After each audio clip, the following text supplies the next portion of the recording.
네, 이번엔 취재 기자와 함께 피해 상황 종합해 보겠습니다. 강민경 기자 나와 있습니다. 어서 오십시오. 안녕하십니까? 네. 일단 지금까지 집계된 인명 피해 상황부터 정리해 볼까요? 네, 일단 오늘 오전 11시 기준 중대본이 발표한 이번 호우의 사망자는 모두 40명으로 집계가 됐습니다. 이 장대비가 집중된 경북이 19명으로 가장 많았고요. 또 오송 지하터널 사고가 난 충북에서 16명, 충남 4명, 세종 1명 순입니다.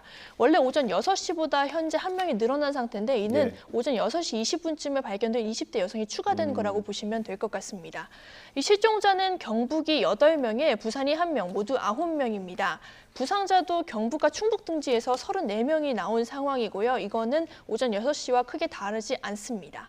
이번 폭우로 인한 사망자와 실종자는 지난 2020년 최장 장마 기록을 세웠던 지난 2020년의 사망자와 실종자 수를 이미 넘어선 상태고요. 네. 지난 2011년에 서울 서초구 우면산 산사태 사태 때 그때 굉장히 많은 피해자가 발생했는데 그때 이후 최대 규모의 인명피해가 발생했다 이렇게 보시면 될 것 같습니다. 그러나 나흘 동안 지금 500mm가 쏟아부은 장마비는 아직 사실 장마가 끝나지 않았기 때문에 더 큰 문제가 될 수 있습니다. 기상청은 현재 내일까지 충청 등의 지역에 최대 200mm에서 250mm의 비가 더 내린다고 예측을 하고 있는데요. 그런 만큼 추가 피해를 줄이는 데 모든 행정력을 동원해야 할 것 같습니다. 이 밖에 현재 대피 인원도 굉장히 많은 상태입니다. 15개 시도 112개 시군구의 주민 만여 명이 호우로 현재 대피를 한 상황입니다. 이 중에서 상당수는 사실 또 아직 집에 가지 못하고 있어서요. 네. 수민 피해 보상과 주거 문제 등이 불거질 가능성을 배제할 수 없어 보입니다. 네, 전국 곳곳에서 그야말로 피해가 속출하고 있는데 인명 피해가 가장 큰 충북의 오송부터 한번 살펴보겠습니다. 추가로 수습된 시신이 있다고요? 네, 일단은 가장 최근에 발견된 시신은 새벽 6시 20분쯤에 수습된 20대 여성입니다. 이 여성이 현재 11시 집계에 추가가 된 상황이고요. 밤샘 수색 작업의 결과인데요. 이 밖에 시내버스 운전기사를 포함한 남성 3명의 시신도 이날 새벽에 발견이 됐습니다.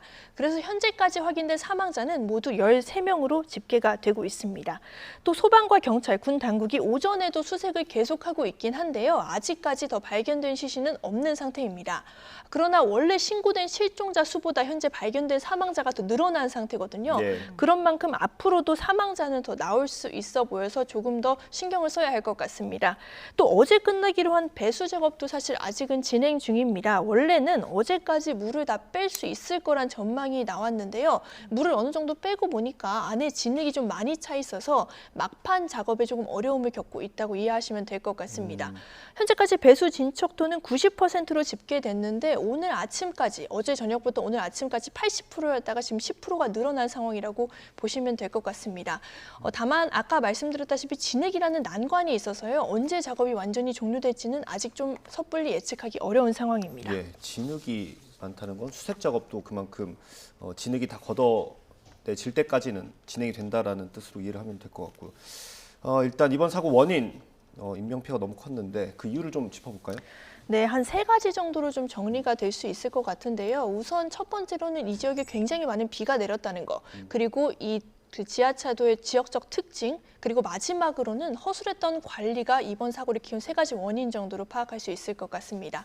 우선 폭우 관련인데요. 사고 발생 지역인 충북 청주는 지난 13일부터 나흘 동안 500mm가 넘는 비가 집중적으로 내렸습니다. 이 비의 양이 어느 정도냐 하면 보통 저희가 장마철에 한 달 정도 내릴 비가 사흘에 그냥 쏟아 부었다고 생각하시면 될 것 같습니다.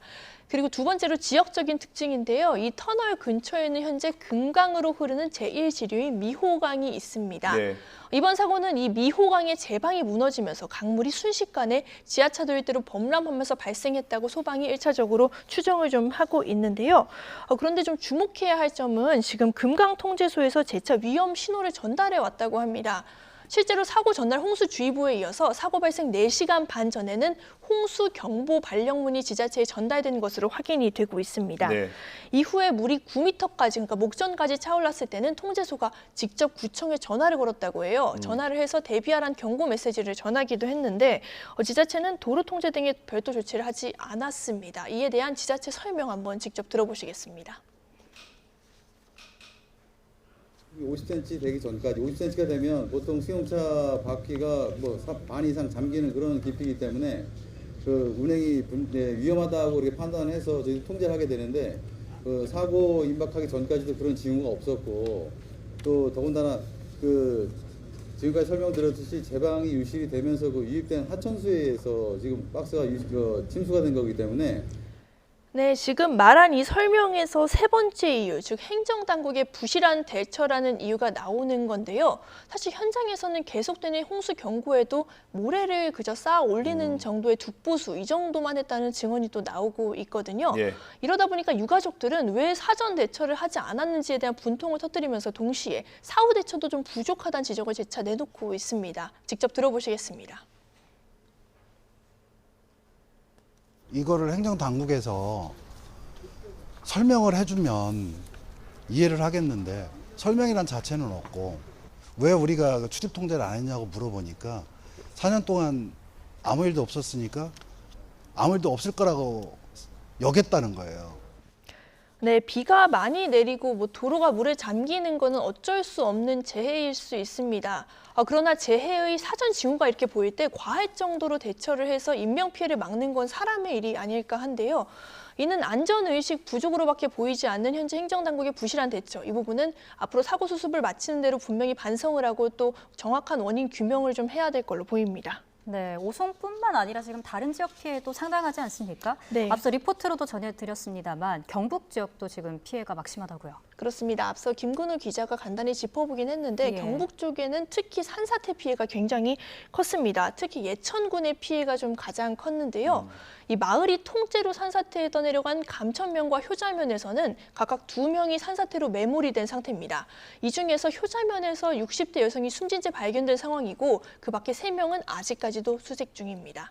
이 밖에 그제 새벽 6시 20분쯤에는 경북 예천군 은풍면 마을에서 부부가 탄 차량이 물살에 휩쓸려 사고가 났는데 아직까지 발견 소식 들려오지 않고 있는 상황입니다. 예, 경북은 실종자가 아직 여전히 많은 상황입니다. 수색 작업에 좀 속도를 냈으면 좋겠고요.